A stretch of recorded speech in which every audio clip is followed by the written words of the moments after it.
Welcome back to State of Decay 2 and the Lion's Share. So, we finished the official stream that I was prepping for last time, and managed to only actually use really one of the characters that I was prepping. So we've got an entire roster now of characters that are ready to go, and they're not as tired as poor Dale over here, who just went through a ringer. So let's switch over to Ritana, just because I haven't played the Sun's Mace mission in a while, so why not? And she's got a beautiful, beautiful mask on. So we've got a few different things we need to accomplish today. One is, during the official State of Decay 2 stream, Joe destroyed so many Plague Hearts. Like, I really was not keeping track of the sheer number of Plague Hearts that Joe was destroying while I was just sort of along for the ride. Like, I would jump out and I would fight a little bit, but... you know, like, Joe was doing all the work. He destroyed so many freaking Plague Hearts. And, of course, I didn't spend the time to, like, try to loot them all. That would just, you know, add a bunch of headaches. So I think what I'll do is I'm going to run around the map trying to loot Plague Hearts. At the same time, I think since, yeah, heading down this direction isn't too crazy, I'm going to go and try to complete the first Sun's Mace mission with Ritana. So we'll get that done. And what other goals do I have? Oh, I also have 2 active bounties that I want to complete. So one of them is to kill an armored Zed with a pistol, and I feel like I can probably pull that off. But let's see if I okay, I do not have explosives for this character. So let's grab some explosives, because killing a bloater with explosives is another option. I'm thinking box mines. Let's go box mines. And let's go out and stick these into the back of a car, because I don't need to carry them all the time.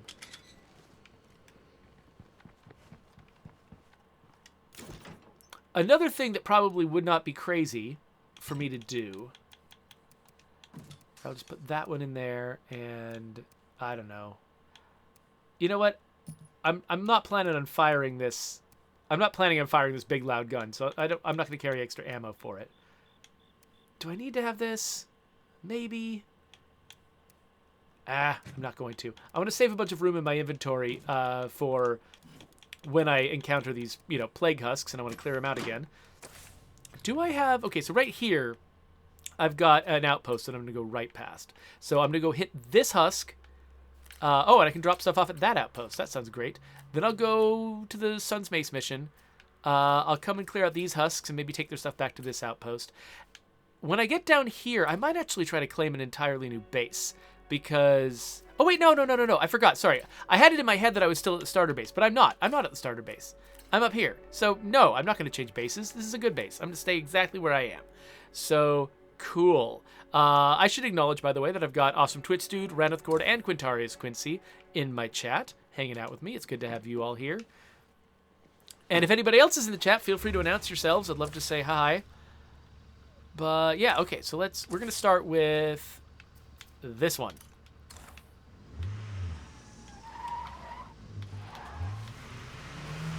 So we're going to keep our eyes out for bloaters and for armored zombies. And if we can clear out these last 2 bounties, that will be icing on the cake.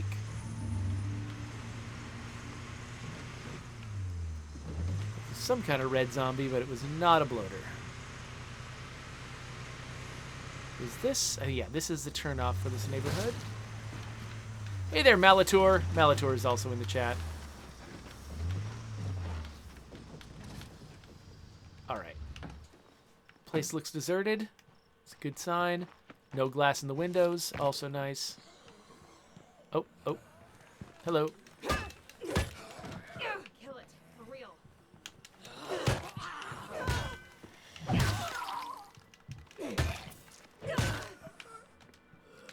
This guy's hiding behind a... just die.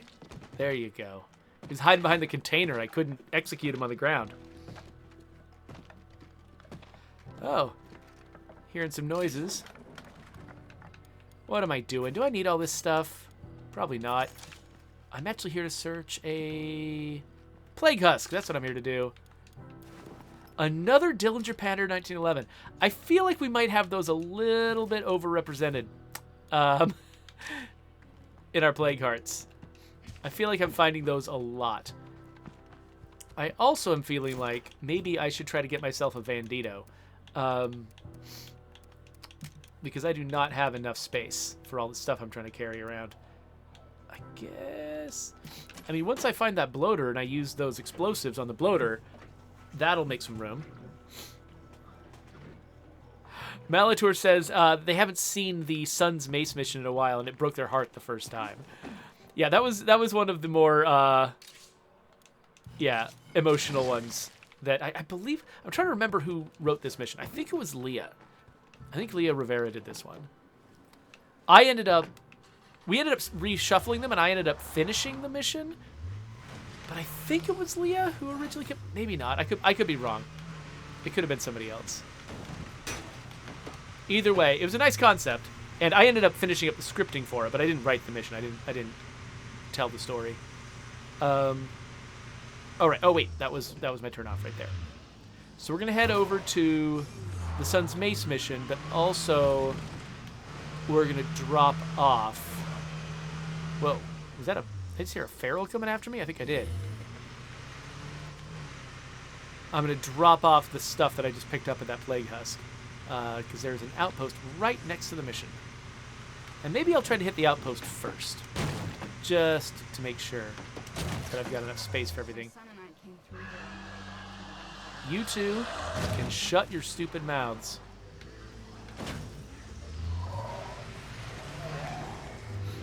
Oh, they sent me to a coffee shack?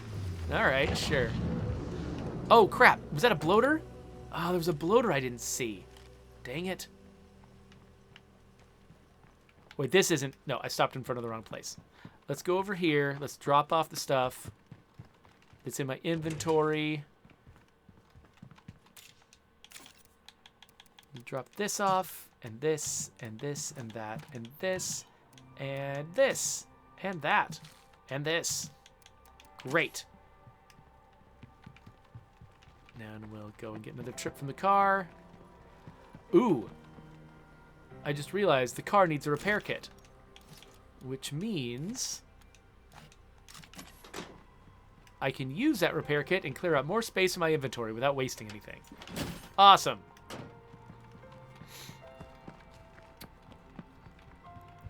So yeah, you know, so far, not the most exciting episode of this I've ever done.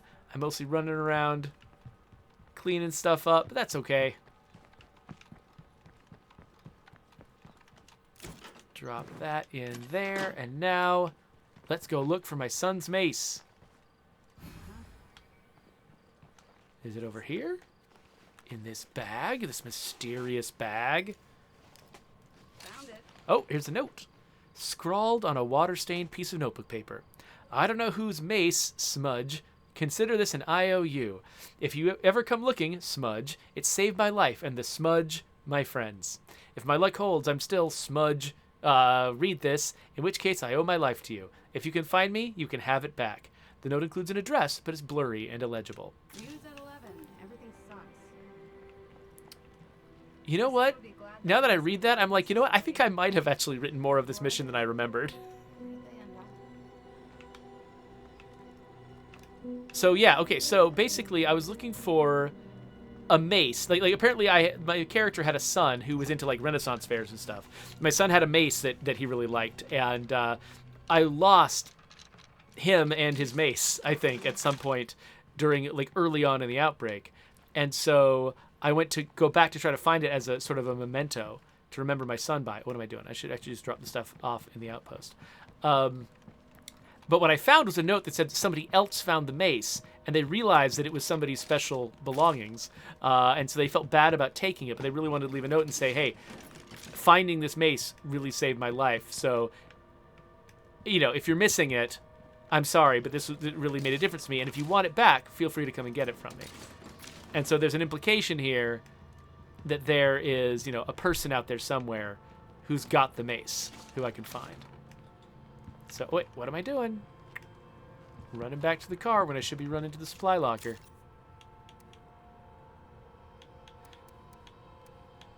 Okay, drop that off. Send that home. Send that home. I don't think I need this many. Send that home. Send that home. Oh, another box mine. I've already got box mines, so I can just put that in the stack.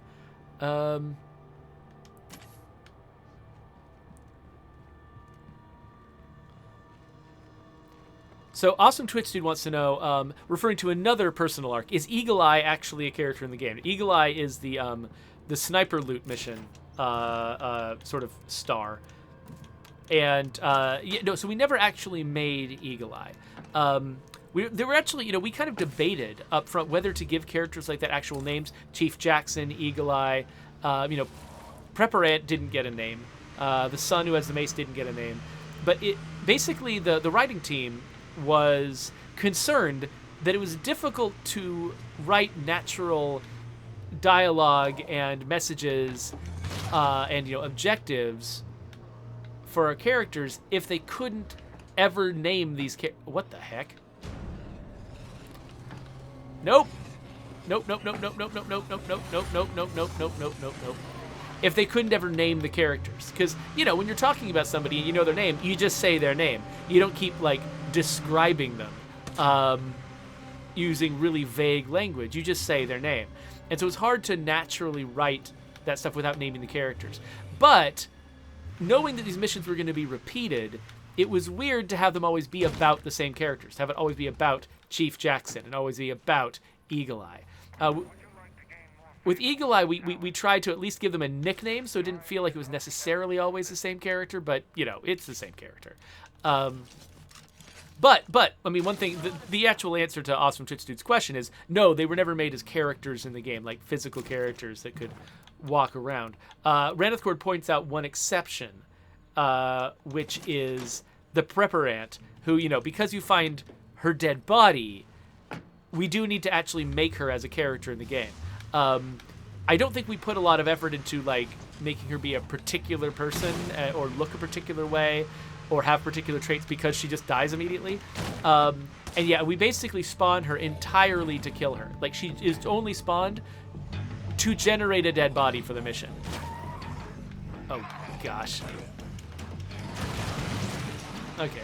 It's not good for the car, but it's better than trying to fight those guys myself.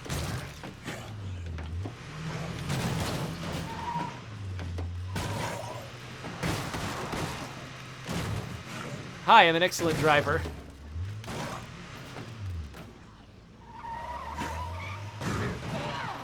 Oh, gosh. Come on.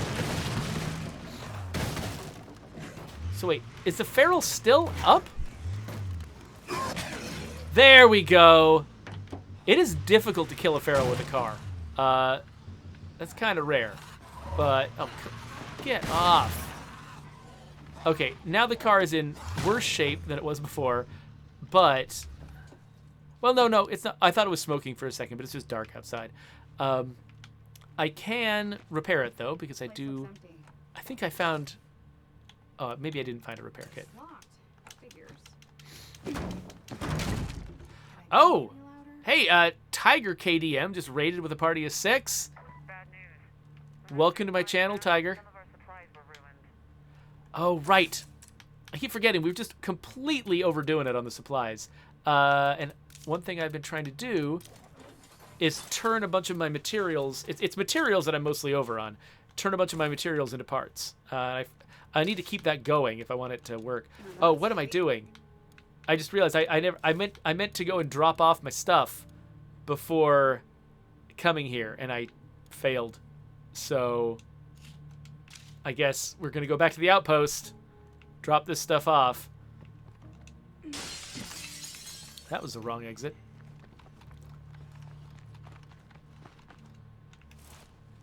Let's go back, drop this stuff off, and then we'll come and get it.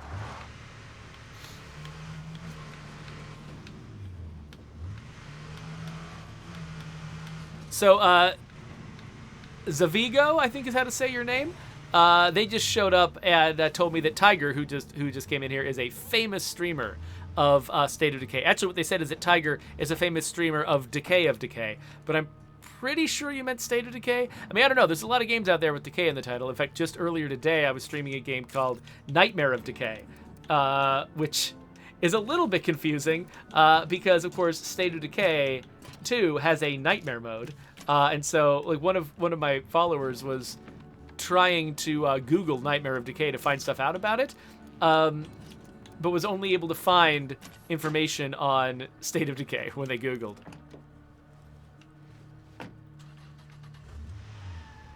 All right, here we go.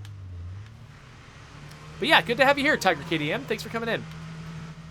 So I'm going to go back again to that Plague Husk. And actually, while oh, bloater. Okay, the Screamer just made a bloater. So this is good. This is happy times. This is what we're looking for. Let's see if we can... Okay, let's get on the same... Oh, the bloater... Oh, the bloater can get up there. Okay, cool. That's all I got. So I've dropped our little box mine. So what I need to do is survive until the bloater's standing on the box mine. What the heck?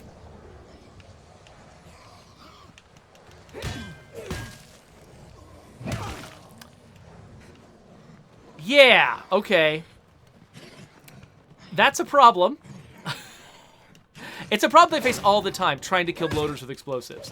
This is actually one of our most frustrating bounties, because it's so easy to knock a bloater down without killing it. So let's... Luckily, I knew that might happen, and so I brought multiple box mines. They're not all remote box mines, but that's fine. I can make a bloater step on a box mine. Maybe that'll actually have an easier time killing them. I don't know. But that does make me think that maybe my answer is, if I want to find a bloater, I should just hang out around Screamers. That Screamer is still there. I wonder if it screams again and if it'll summon another bloater.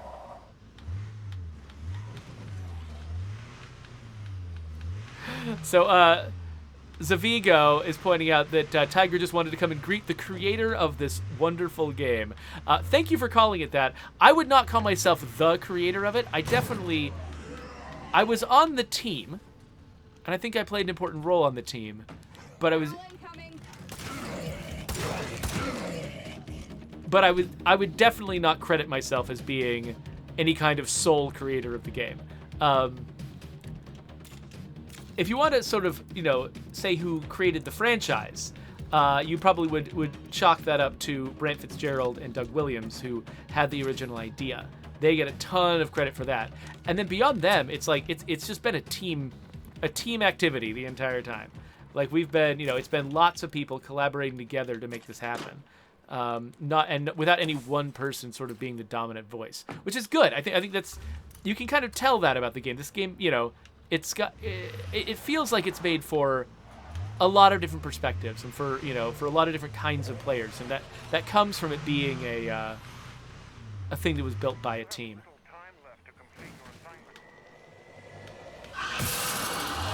Oh, okay, I see that it did spawn a bloater. And now the question is just, can I make that bloater step on a mine? And also, am I just going to get swarmed by other zombies? Let's worry about the other zombies first. All right. Then, there's Mr. Bloater.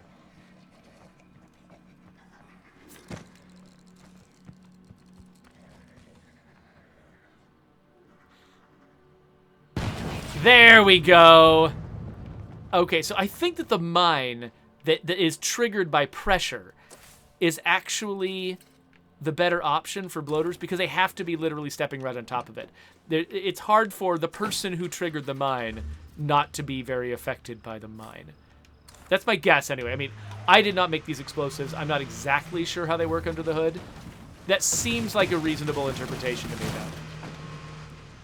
So I think that, in the future, whenever I need to complete this bounty, that's the strategy I'm going to use. I'm going to use mines, pressure mines.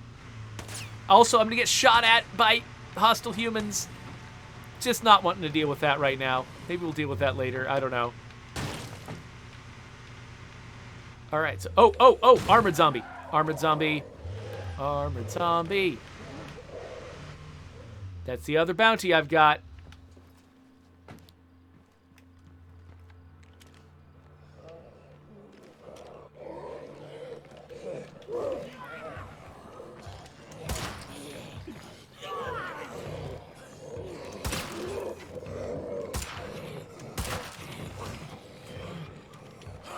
I just want to kill all of the non-armored zombies first. Oh, I'm just knocking down.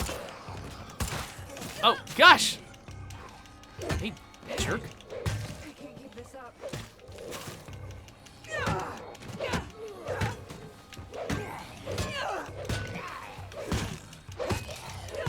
Okay, I would just like to knock your hats off, please. I'm here to knock off your hats. Okay, that one has got no... Oh, they both have no hat. Excellent. Oh, and I'm out of bullets. Boom, boom. There we go. Final bounty complete. So I think I've only got one more on my list that I haven't completed yet. And that's the one that I was going to save for whenever I start a brand new community, which I'm still deciding whether I want to try to do that today. I don't know if I'm in the mood to start an entire new series. I might save that for next week. Oh yeah, so Coalition is reminding me Looks like nobody else is home. that there's another option for taking the helmets off. That if you grab an armored zombie and throw it into a car, that will also knock its helmet off. I'll have to try that again sometime so I remember it. Sticking around here too long would not be smart. All right, grab this. I'm pretty sure this is probably the last one I can grab because I don't have a lot more space for rucksacks. Though I guess I can actually... Yeah, I don't have a ton of space here. I could probably drop off the mines, though, now that I don't need them anymore. Let's head over to the power station to make a drop-off. Maybe what I want to do next, though, is head home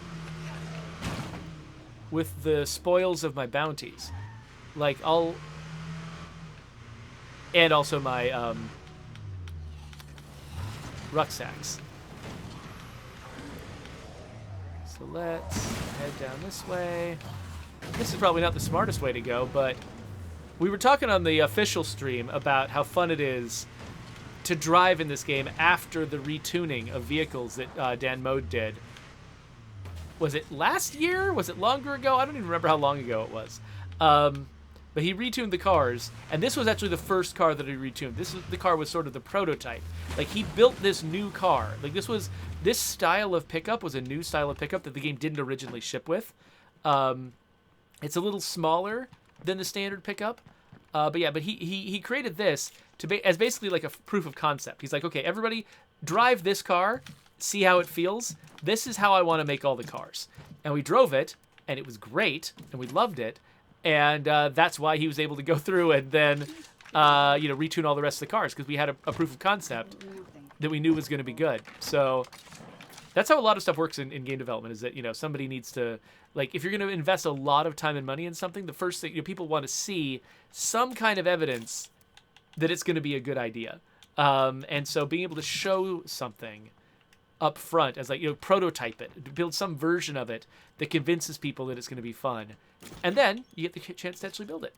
You know what? I think I might be able to actually take out one more husk. There's one right there. Let's go do one more husk before we hit up the bounty broker.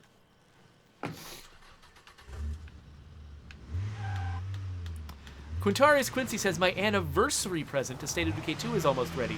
I am very curious what that's going to be. We certainly don't,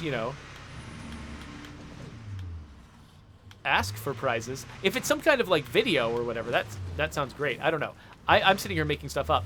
I know, like, people have definitely made anniversary videos for us that are really cool. We've occasionally received physical gifts, and I always feel kind of guilty whenever there's a physical gift, because I'm like, you know, I don't know. It's like sometimes it's really sweet and really cool. In fact, it's always really sweet and really cool. Occasionally, I'm just a little bit like, man, somebody put so much time into this. I don't deserve this. Like, you know, all we ask is that you know, spend a little money on the game or spend money paying for Game Pass, and that's it.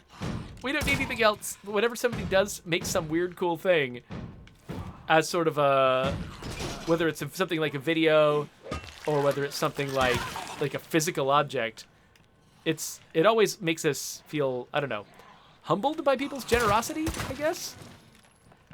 And sort of the love that they're willing to put into, you know, expressing their fandom of this game. Quintari says it's a video. Cool. That's cool because those are less guilt-inducing because they're not physical things. I like when people make videos that are tributes to State of Decay 2. It makes me really happy. Okay, so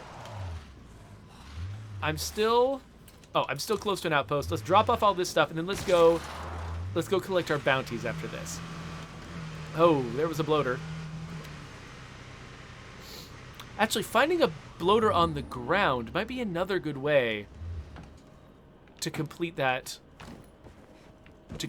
bounty. Because when it's already on the ground, then the explosive can't knock it down instead of killing it because it's already down. I'm not sure that that'll work, but that seems like a potential solution. Yeah. Okay, good. That's enough stuff.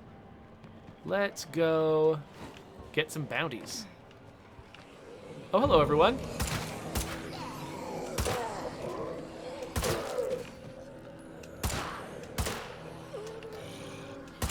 Would you stop targeting the helmeted heads? Ah, timed that wrong. Okay, let's...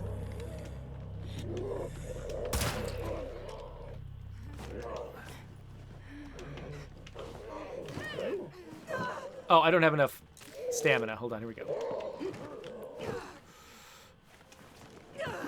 There you go. That was the thing that Coalition told me to do. I just grabbed the zombie with RT, then pushed A to throw it, and threw it into the car. Knocked its helmet right off. Thanks, Coalition.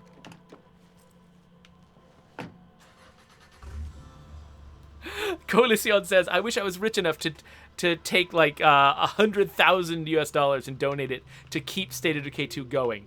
So not necessary. We're keeping it going without that. So there you go. And also, I don't think that's how decisions like that just do not get made that way. So what am I doing? Oh yeah, going to the bounty broker. I guess I'll head south actually and get up onto the plateau.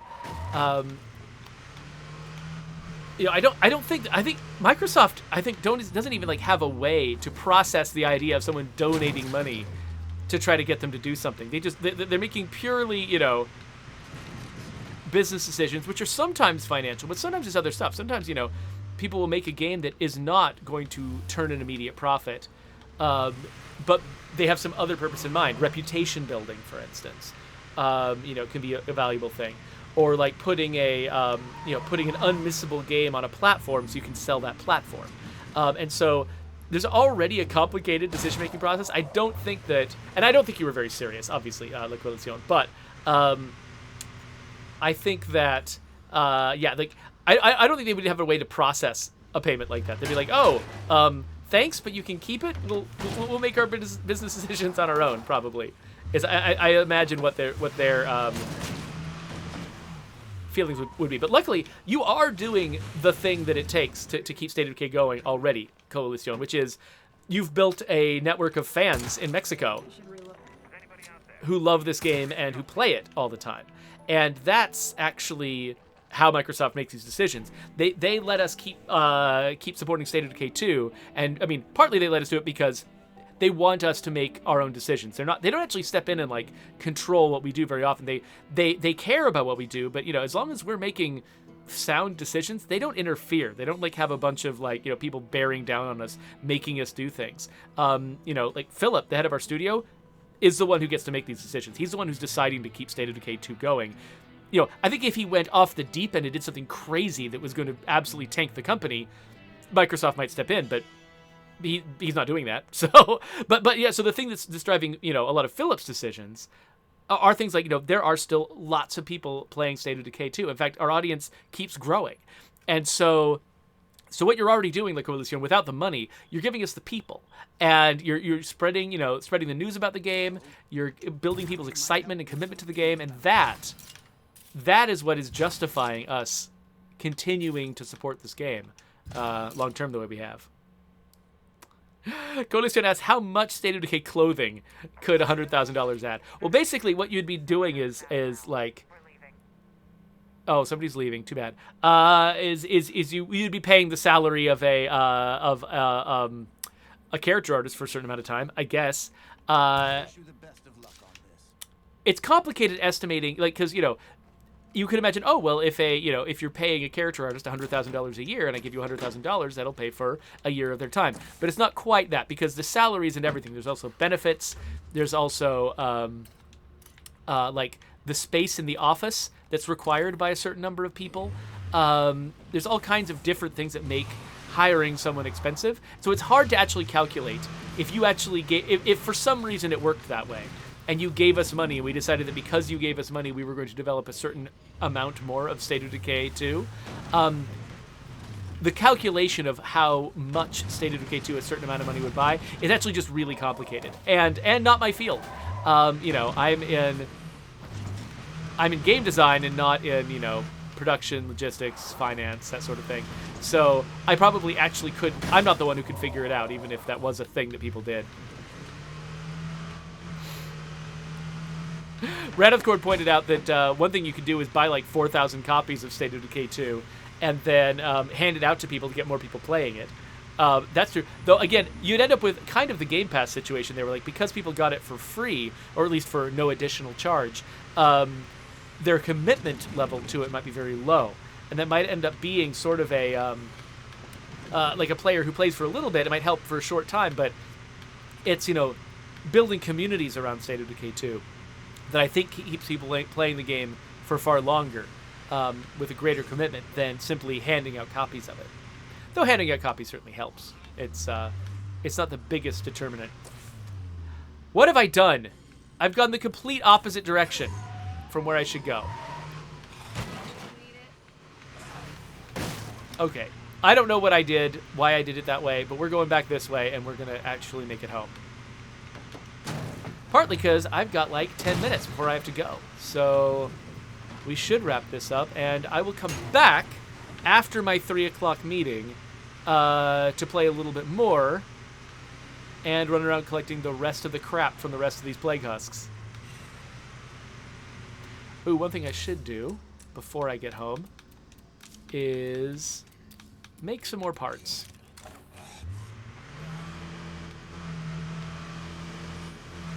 So, Uville Bill says, love the game and love your ongoing support. Thank you so much. That, like honestly, like, getting positive feedback like that is a big part of, this is not the turnoff, is a big part of, like, what makes it rewarding for us to play the game, to work on the game. That's one of the benefits of, one of the things that's been difficult for me to sort of give up about being on the State of Decay 2 team, moving to the State of Decay 3 team. There isn't going to be an audience to give us feedback about State of Decay 3 for quite some time. Can't tell you how long. I don't even know how long. But it's going to be a while. And that joy of sort of watching someone or hearing about someone really enjoying our game, that's hard to replace. And that's a huge part of the experience of working on State of Decay 2 for the past 4 years has been getting that immediate positive feedback. Like, you build something and then somebody immediately tells you, I loved that, give me more. And you don't really get that working on a game that is, really far from release. And so I'm glad I kind of still have this connection to State of Decay 2 that comes from, hosting the streams and running my personal stream and stuff. I'm glad I still have that connection to it, because that really sort of helps motivate me and give me, like, positive feedback for my job. I got a text, and I was worried that it was something important, but no, it's just a fundraising text from Beto. What's his last name? He's got like some kind of Irish last name, doesn't he? that candidate in Texas. I don't live in Texas. I don't know why he's sending me fundraising letters. Whatever. Okay, what am I doing? I need some more bullets, first off. Bullets. I should probably... Well, I'll be finding stuff in the plague hearts, so I guess I don't need to do much more there. Oh, that was my reminder of my meeting that's starting up in 10 minutes. Let me see what else I can wrap up before I go. Oh, wait, how are we doing on storage? Is it still just materials that are the thing I'm over on? Yeah, it looks like. So let's... Oh, actually, one thing I could do is upgrade my military trauma tent. Let's do that. And are there any other sort of like long-term... Oh, yeah. I should definitely seed the gardens. Any other long-term stuff besides the stuff on the workshop that I should do? I mean... What does... Oh, I can make some fireworks. Block rocker fireworks. There we go. Raneth Court asks, do you think you guys will do anything big for the 10th anniversary of State of Decay 1 next year? I had not even been thinking about the fact that State of Decay 1 just turned 9, or is about to turn 9, and that we've got a big date coming up next year. I should ask Wonder what she thinks about that. That's a good question. I'll ask Wonder and Patrick what they think about that. Because, yeah, it sounds like we should do something special. I don't know what it is exactly, but we should do something special. Huh. So La Coalición posted a video recently where he was fighting zombies with nothing in his hands because a modder had helped him remove the close combat weapon from his hand. It was kind of fun actually to see his tweet about it and the pictures that he posted, because this spot, you'll notice, like, if I unequip my red talon whatever weapon, it says melee right here, and if I unequip this, it says primary. If I unequip this, it says sidearm, and I can unequip my backpack. I don't want to. They all say stuff. This also has text, but you can't unequip this weapon. And so we wrote text for this. I think it's actually really bad placeholder text. We wrote text for it. The text doesn't even fit in the box. But when the modder removed the weapon from La Coalición's hand, that text had text in it. In fact, it had Spanish text in it. Because, and it was kind of funny to notice that, because our process is so automated, because we write so much English text for this game, and then all of it goes through a process where it automatically gets exported to these like spreadsheets where translators go through and they go through line by line and they translate everything that we write. And so not every line, whenever we like deprecate something, when we say, okay, this was in the game, but then we changed our minds and it doesn't need to be in the game anymore, we try to mark it so that the text we wrote for it doesn't get exported to the translators, so they don't waste their time on lines we're not using. However, we didn't do that with this one. And so, yeah, so not only does the English line show up if you mod that weapon out of somebody's hand, but it got translated into Spanish. So the Spanish line shows up in La Coalición's game. And so it's just kind of, I don't know, it's kind of funny because, like, if we were thinking through each line and very carefully with everyone involved, looking at every line, of course we'd be like, oh, that line's not even necessary. We can remove it and we don't need to translate it. But so much of this is just outside of human hands, where it's like we're operating at such a scale with so many thousands of lines, we can't possibly pay attention to everything. And so just stuff will just happen automatically that wasn't anyone's plan. So I think that was a fun example that La Coalición posted on Twitter about that. So I like that. If you want to see La Coalición's Twitter posts, he's at Soviet Manhunter on Twitter, so you should check him out. And I think we're probably good for right now. Let's see if I missed anything else in the chat here. Yeah, so La Coalición is pointing out that June 2023 would probably be 10 years of State of Decay 1. Right, because State of Decay 1 came out in the summer, but State of Decay 2 came out in May. And so they're a little bit off. It would have been nice if we'd come out just right on the anniversary, so we just have one anniversary for all of our games. So it doesn't quite work that way.